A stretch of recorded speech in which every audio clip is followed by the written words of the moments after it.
Ashley, au même titre que A-Train, est un objet pour Homelander, considéré comme le véritable boss des 7 et de Vought International, la compagnie que dirige normalement Ashley entre grands guillemets. Manipulée, critiquée et humiliée par des super-héros, elle vit constamment avec une question en tête: quand est-ce que je vais me faire tuer? Sauf que lorsque l'occasion se présente à elle pour qu'elle puisse enfin partir et s'enfuir, elle décide de refuser. Mais pourquoi? Eh bien, ce sera la grosse question du jour dans cette vidéo. Je suis Ludo du Ludoverse. On va revenir sur les motivations d'Ashley, son rôle futur qui pourrait être très important par rapport aux Boys, et surtout ce qu'a dit la réalisatrice de l'épisode 7, saison 4 bien sûr. Voilà, donc accrochez-vous bien car on est parti pour l'univers de The Boys. Let's go! Déjà, revenons un peu sur le personnage d'Ashley Barrett. Ashley, c'est un personnage qui a eu une sacrée ascension. Elle s'occupait au début de leur relation avec les talents de super-héros. Puis elle a eu une promotion, elle est devenue la vice-présidente du département de management des héros,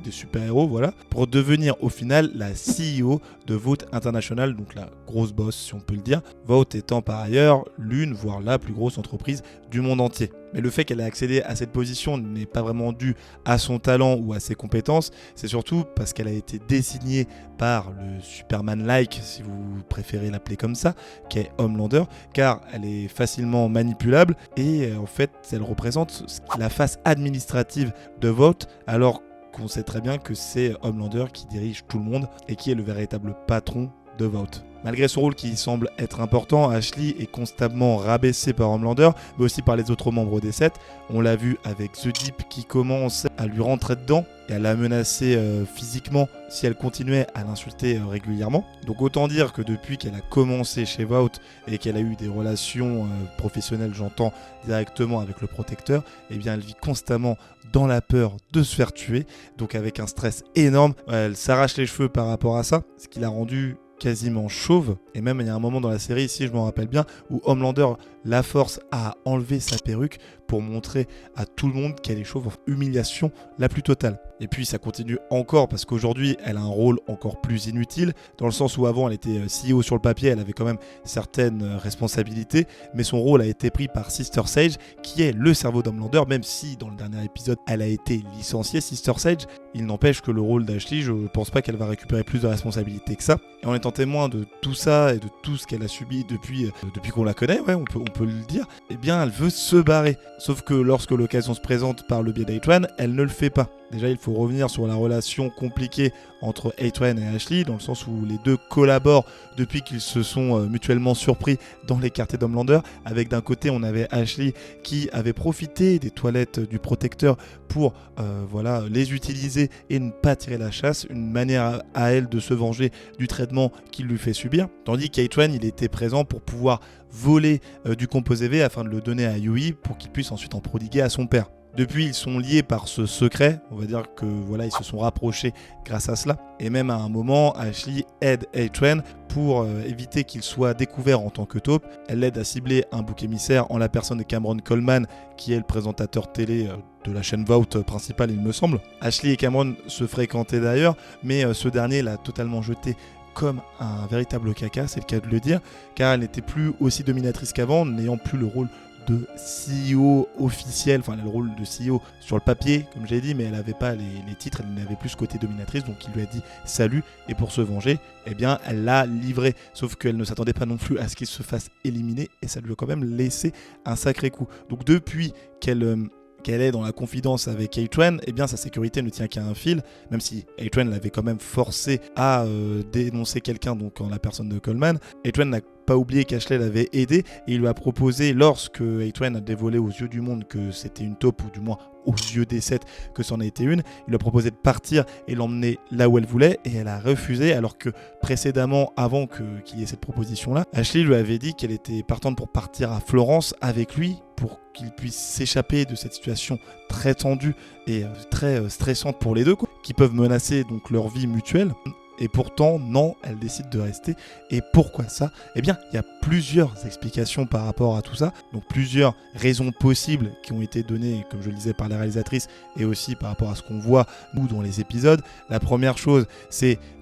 qu'elle doit penser que c'est impossible de pouvoir fuir Homelander. Il les retrouvera quel que soit l'endroit où elle se cachera, ou ils se cacheront avec A-Train. Et si ça arrive, et bien évidemment Homelander va les tuer. Même c'est un peu les mêmes arguments qu'on avait pu voir dépeindre lors de la discussion entre Mother's Milk et A-Train, où Mother's Milk qui voulait partir avec sa famille loin d'ici pour enfin se détendre et s'éloigner de cette pression que représentent les super-héros, sauf qu'A-Train il a bien expliqué que quel que soit l'endroit où il est, il ne sera jamais sûr si les héros sont toujours à la tête de la société d'une certaine manière, ou surtout si le protecteur est tout en haut de la hiérarchie. Donc il faut absolument stopper Homelander pour que, quel que soit le personnage, il puisse enfin vivre dans la liberté la plus totale et être enfin en détente. La deuxième possibilité, c'est qu'elle pense qu'elle a plus de chances de survivre en restant chez Vought et sous les ordres d'Homelander que en se barrant, et ça se tient parce qu'elle peut penser évidemment que la pitié d'Homelander peut servir sur pas mal de points. Si elle continue à le servir, si elle continue à faire exactement ce qu'il lui dit, eh bien il l'épargnera. Maintenant il faut juste que son rôle continue d'être utile à ce dernier, mais on se doute qu'à un moment ou à un autre,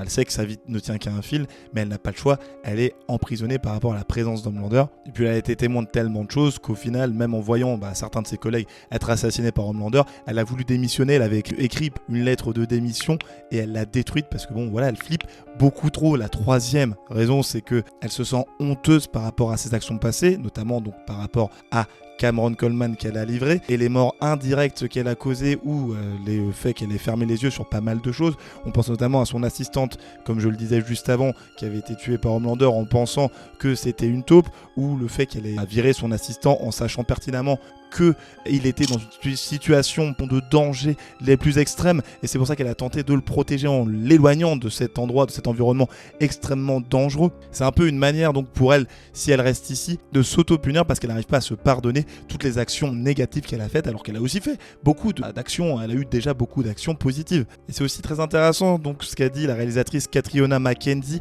la réalisatrice, on va y arriver, de l'épisode 7 saison 4, qui disait qu'elle avait adoré justement les scènes entre A-Train et Ashley, et notamment la première, parce qu'elle compare Ashley à Butcher dans le sens où elle s'est enfoncée tellement profondément, à l'image de Butcher encore une fois, dans ses actions et dans ses objectifs, qu'il n'y a pas de retour en arrière possible. La réalisatrice met d'ailleurs l'emphase sur un moment spécifique où elle est avec A-Train, qui sont tous les deux dans les bras l'un de l'autre, rien de chelou, mais voilà, parce que Ashley elle est totalement pétée, et elle regarde la fenêtre en mode il faut qu'on parte, il y a plusieurs possibilités qui s'offrent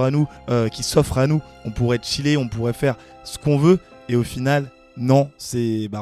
A-Train qui lui dit reprends-toi, reprends tes esprits, remets-toi bien dans ta tête, parce que au vu de ta position, tu peux pas te permettre d'être défoncé et tu peux mettre tout le monde en danger. Ce qui a dû à ce moment d'ailleurs briser un peu tous ses objectifs de partir à Florence. Et ce que disait aussi la réalisatrice, c'est que Ashley, elle est potentiellement trop investie dans son boulot, donc dans sa carrière et dans ce qu'elle a fait avec Vought, et qu'elle est dans une relation ça je pense que vous l'aviez compris, mais ultra toxique avec son patron et avec son boulot, et donc que c'est totalement foutu pour elle. Après, on n'est pas à l'abri